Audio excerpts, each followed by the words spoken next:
दशरथात्मजमप्रमेयम् सीतापतिम्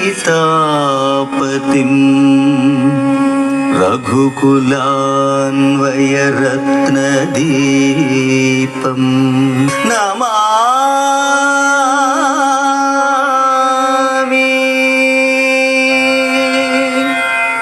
శ్రీరామచంద్ర, అందరినీ చల్లగా కాపాడు తండ్రి.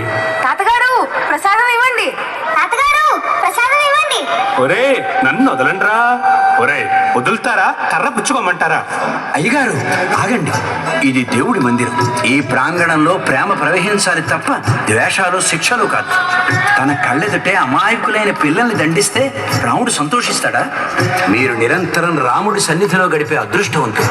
మీకు పసిపిల్లలపై కరుణ జాలి ఉండాలి కానీ ఇలా కోపగించుకోవచ్చా? చిన్న, నన్నే ప్రశ్నిస్తున్నావా? అవునయ్యా, వాళ్ళు ఏం చేశారు? రాముడి ప్రసాదం అడిగారు.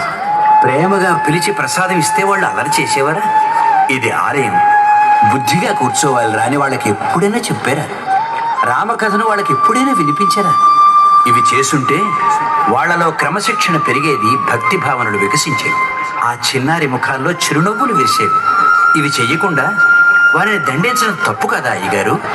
తప్పేనయ్యా, నేనే పొరపాటు చేశాను. రాజు, ఇలా రండి. భయపడకండి, నేను ఇంకెప్పుడు మిమ్మల్ని కొట్టను. ఇదిగో ప్రసాదం, ఇంటికి కూడా పట్టుకెళ్ళండి. రోజు వచ్చి రామా రామా అని ప్రార్థిస్తూ కూర్చోండి. పూజ అవగానే ప్రసాదం ఇస్తాను. అలాగే తాతగారు. రాజు, తాతగారికి దండం పెట్టండి. దీర్ఘాయుష్మాన్ భవ. చిన్న, 10 రోజులు కనిపించలేదు. ఎక్కడికి వెళ్ళావురా? అయ్యగారు, ప్రశాంతి నిలయం వెళ్ళాను. భగవాన్ శ్రీ సత్యసాయి బాబా వారిని దర్శించాను. అపురూపమైన వారి దివ్య చరిత్ర చదివాను. బాబా వారు చిన్నప్పుడు అల్లరి చేస్తూ తిరిగే పిల్లల్ని చేరదీసి పాండురంగ భజన మండలి ఏర్పాటు చేసి వారి చేత దివ్యనామ సంకీర్తన చేయించేవారు. మన గ్రామంలో పిల్లలు చదువు సంధ్యలేక పెడదారిని పడుతున్నారు. ఈ పిల్లలందరికీ చదువు చెప్పి ఈ రాముడి సన్నిధిలోనే వారిని మంచివారిగా తీర్చిదిద్దాలనుకుంటున్నాను. చిన్న, నీ సంకల్పం మంచిదిరా. రాముడు తప్పక ఆశీర్వదిస్తాడు.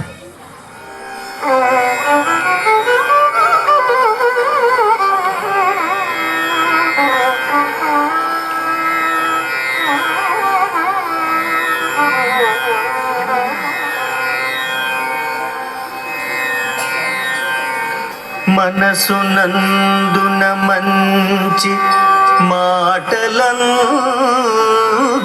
మంచి నడతలందున మంచి పొడమకున్నా సాయి మిమ్ము మెచ్చి సంతోషమెటులిచ్చు చెప్పరయ్యా మీరే ఒప్పుకొందు.